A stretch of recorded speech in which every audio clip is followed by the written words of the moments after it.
T shirt پہن کر کے نماز قبول ہوتی ہے کہ نہیں؟ بالکل ہو جائے گی. ٹی شرٹ بھی ایک لباس ہے. مرد کے لیے نماز کے اندر ناف سے لے کر کے گھٹنے تک کا حصہ ڈھکا ہونا ضروری ہے اور کندھے پر کوئی چادر کا ہونا ضروری ہے, کندھا ڈھکا ہونا ضروری ہے.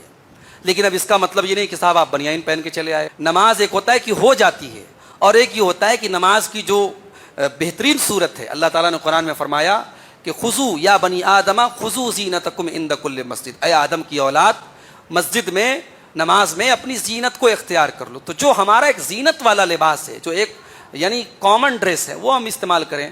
اب صاحب جس کپڑے کو پہن کر کے ہم محلے کے کسی آدمی کے سامنے کھڑا ہونا پسند نہیں کرتے, ہم وہ بنیان پہن کر کے جو ہے ہم نماز پڑھیں, یہ مناسب نہیں ہے. ایک ہوتا ہے پڑھ سکتے ہیں اور ایک یہ ہوتا ہے یہ بہتر نہیں ہے. تو اگر مرد کا جو سطر ہے وہ ڈھکا ہوا ہے اور کندھے پر چادر ہے تو نماز ہو جائے گی. لیکن انسان اب جیسے ٹی شرٹ ہے تو ٹھیک ہے, ٹی شرٹ میں نماز ہو جائے گی. لیکن خواتین کے لیے ہتھیلی اور چہرہ اور ہتھیلی کے علاوہ باقی سارا جسم کور ہونا ضروری ہے. تو خواتین کی کسی ایسے کپڑے میں نماز نہیں ہوگی جس میں ان کے باقی بدن کا کوئی حصہ نظر آ رہا ہو. جی, بغیر ہمیشہ ٹوپی نہیں سر کا نماز پڑھ سکتے کہ نہیں؟ بہت اچھا سوال ہے آپ کا. دیکھیے ٹوپی جو ہے ہمارے مذہبی کلچر کا ایک حصہ ہے, ہمارے انڈیا میں ہمارے مسلم کلچر کا ایک حصہ ہے.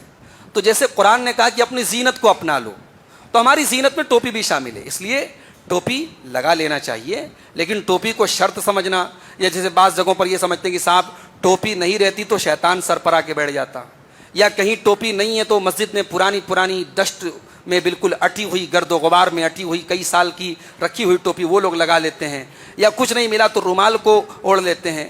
تو وہ کانسیپٹ صحیح نہیں ہے. لیکن جو ہمارے بعض نوجوانوں نے یہ طریقہ اپنایا ہے کہ صاحب وہ ہمیشہ کھلے سر نماز پڑھتے ہیں, یہ بھی مناسب نہیں ہے. نبی صلی اللہ علیہ وسلم کی سنت میں ہم یہ بھی دیکھتے ہیں کہ آپ ٹوپی لگاتے تھے, ٹوپی کے اوپر آپ امامہ پہنتے تھے, عام طور سے آپ امامہ کے ساتھ نماز پڑھتے تھے.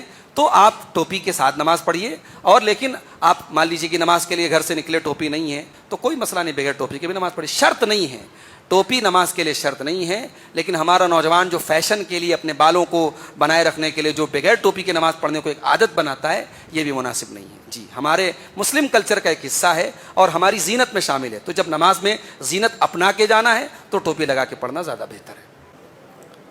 2-3 سوالات اور آئے ہیں, ان کا جواب دے کر کے ہم گفتگو ختم کرتے ہیں.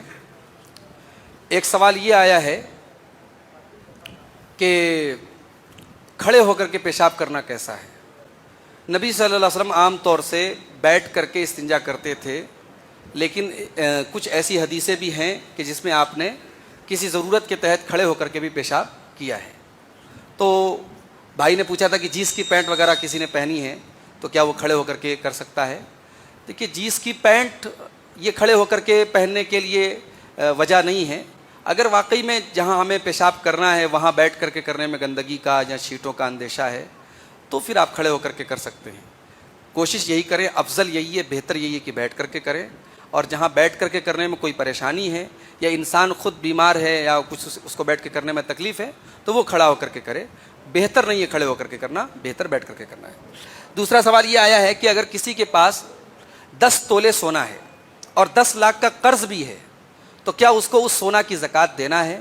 اس بارے میں اگرچہ علماء کا اختلاف ہے, مگر زیادہ راجح اور مضبوط بات یہی ہے کہ جو مقروض ہے, جس کے اوپر قرض ہے, لیکن اگر اس کے پاس اتنا مال ہے جس مال پر زکوٰۃ فرض ہوتی ہے تو اس کو زکوٰۃ دینا ہے.